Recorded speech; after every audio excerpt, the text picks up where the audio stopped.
On était prêts, on a pris le trade et maintenant on part to the moon ou pas les gars. On va reparler de quelque chose d'hyper important puisqu'on prépare depuis quelques jours ce petit trade et comme d'habitude il peut se passer des petits trucs sur le passage, en tout cas tous ceux qui sont dedans. Bravo à vous, même si bien évidemment il faudra toujours avoir un petit peu de prudence. Le BTC ce matin, pas ce matin d'ailleurs, c'est plutôt une midinale. Il est 15 h au moment où j'enregistre l'émission pendant les vacances. Vous savez, j'essaye de trouver les meilleurs moments, mais c'est pas toujours facile du côté du BTC. Donc on perd 4,5%, pareil pour Ethereum. On est passé sous les 3000 $, on est à 3000 au moment où j'enregistre. On a Missile Sol, lui, qui perd quasiment 7%. C'est pareil pour Ton. On a Bitcoin Cash, lui, qui perd 8% dans le bas du top 50. C'est guère mieux. On a ICP STX qui perd quasiment 7%, 8% du côté de MKR et en bas du top 50, on a TAO à la 49e position qui perd 7,6%. Les gars, du côté du daily, du BTC, on l'attendait, on le préparait hier. Je vous disais qu'il y avait qu'on devait normalement aller chercher plus bas et d'aller chercher au moins les 0,5 de Fibo de retracement. D'ailleurs, c'est 0,05 de retracement, c'est pas des Fibonacci pour le coup. Et vous voyez, on a été le chercher, on a même été un petit peu plus bas. Pour le coup, il y a eu une dernière petite chasse au stop. Alors moi, j'étais rentré sur ETH. Pour le coup, je vous répète quand même que la target principale se situe quand même aux 59 872 $. Je ne sais pas si on ira aller chercher. D'ailleurs, il y a un petit gap, on y reviendra tout à l'heure. Et donc tout simplement, bien évidemment, j'ai pris le trade du côté d'ETH et regardez, je suis rentré, on va passer en 1 heure et je suis rentré sur cette bougie tout simplement. Et derrière, on a fait une petite chasse au stop et je me suis fait sortir. C'est le jeu, ma pauvre Lucette. Et pour l'instant, je pense qu'on repart bien. Et d'ailleurs, quand on passe pour le coup sur les Fibo, attendez, les Fibo, je l'ai mis sur un autre. Il est sur cette ETH, regardez, c'est très beau. On a été rechercher les 0,786.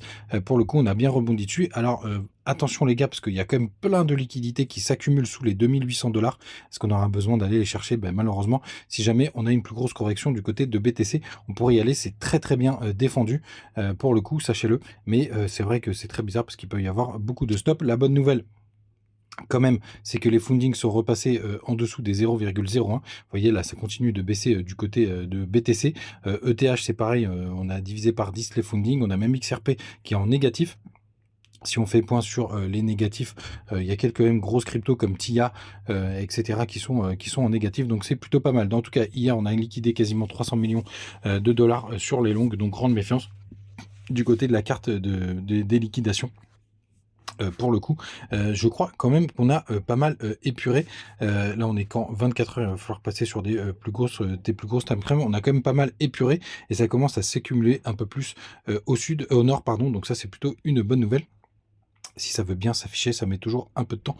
Du côté de notre ami Corn Glass, même si c'est un super outil, pour le coup, bon, ça déconne, c'est pas grave les gars. Je vous enverrai un petit screenshot du côté. Ah ben ça y est, c'est bon. Regardez toute la liquidité qu'il y avait. On a été quand même chercher une grosse partie et il n'y a plus grand chose. Donc il y a plus grand intérêt quand même à aller chercher, au sud, sauf si on va combler le gap. On va en parler juste après. Mais c'est impressionnant tout ce qu'on a au-dessus des 72 000 $. Regardez, c'est quand même costaud tout ce qu'on a ici. Bien évidemment, tôt ou tard, je l'espère, on viendra chercher tout ça du côté de la Bitcoin dominance. On n'a toujours pas été chercher les points d'intérêt, donc c'est pour ça aussi que je serais pas surpris qu'on ait une énième correction et BTC qui continue à prendre de la puissance par rapport aux alts. Pour le coup, hein, vous savez que j'ai cette target, mais on a jusqu'au 17 août pour aller chercher tout ça. D'ailleurs, l'année dernière, je me souviens qu'il y avait eu une grosse correction sur la semaine du 15 août. Gardez-le en tête. Du côté justement de l'Altcoin Season Index, regardez, c'est très propre, c'est assez symétrique ce qu'on est en train de voir. Donc est-ce qu'on va avoir besoin de rechercher les 25 points pour le coup et pour avoir enfin notre tendance haussière du côté des alts, hein. Je sais que ça vous que beaucoup sont un petit peu déprimés. Mais c'est le jeu, ma pauvre Lucelle des Altes, et c'est vrai que là, pour l'instant, on est quand même sur un bull run qui est très Bitcoin. Du côté du gap, alors, première chose, c'est que déjà, on a clôturé ce vendredi, puisqu'on est samedi, on a clôturé à 62 945 $. On a combien déjà là aujourd'hui? Hop. J'ai déjà oublié 61 900, donc ça c'est plutôt une bonne nouvelle parce que ça nous fait un joli petit gap haussier et on a toujours ce gap aux 58 000 $. Et d'ailleurs, je voudrais revenir dessus parce qu'il y en a plein de gens qui se demandent mais est-ce qu'on a besoin de combler le gap? Et je vais vous montrer quelque chose. C'était au dernier bull run. hop, hop, hop. Déjà, pendant le bear market, regardez, on a eu plein de gaps.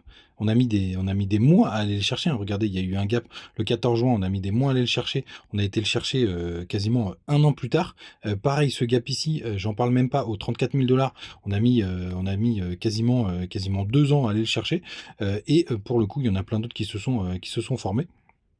Ce que je voulais vous montrer au dernier bull run, regardez celui-là d'ailleurs, il y avait eu encore un autre gap ici.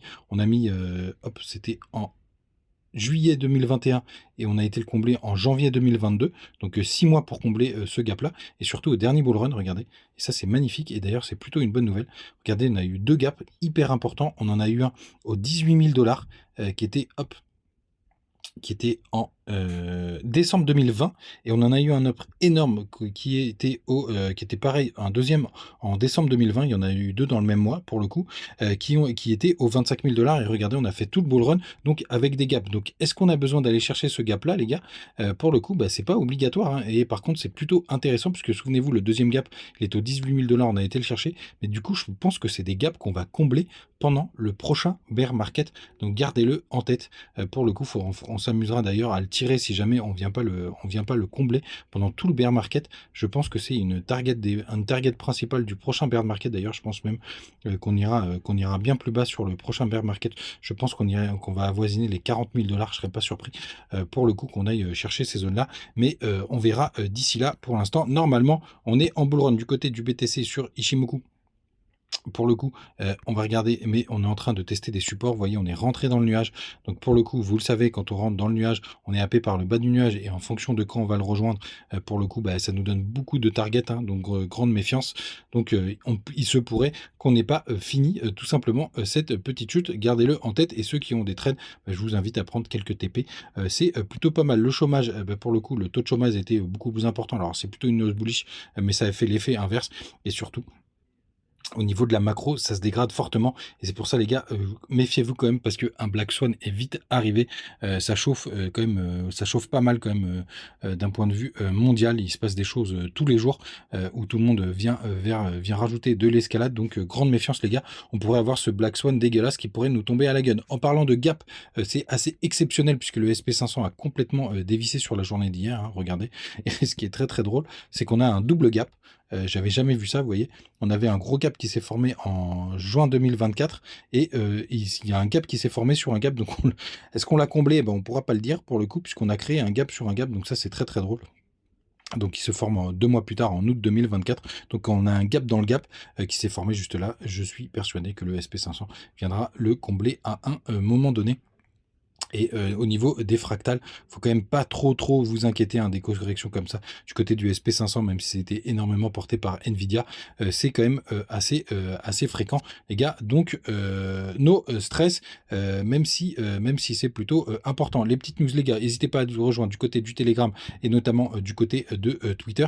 Vous avez tous les liens du côté de BitGet, de BigX, de Bitmart et de Mexi. Vous avez juste à cliquer là. Vous les avez aussi en page d'accueil du côté de Twitter, de Facebook, n'importe quoi, de Facebook, de YouTube, et aussi du côté de TikTok. Vous avez le lien Linktree juste là. Vous avez juste à cliquer dessus, vous avez tous les liens. Et surtout, les gars, grand merci, hein, parce que souvenez-vous, on avait 8000 followers du côté de TikTok. On est remonté déjà à 2000 quand je me suis foutu un coup de pied au cul pour y retourner.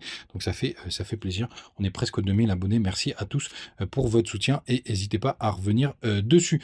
Pour finir, 2 petites choses. La première, on va aller directement du côté de mon Twitter, parce que ça déconne un petit peu. Hop, il est juste là.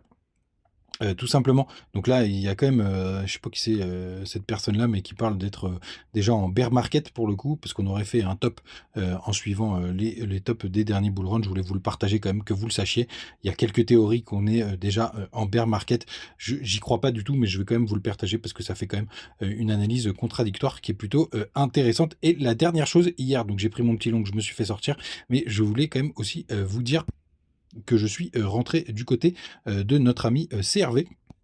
Voilà, tout simplement, puisque la DeFi commence à se réveiller et tu vois beaucoup de gens qui commencent à en parler et regardez, on a atteint un point bas qu'on n'a jamais eu, qu'on n'avait, jamais atteint par le passé et tout simplement on essaye de former un W en weekly.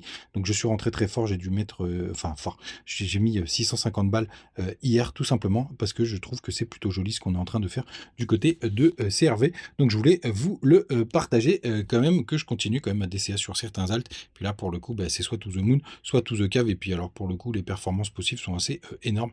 Jusqu'au dernier bull run, on a atteint les 6 balles, on est à 30 centimes.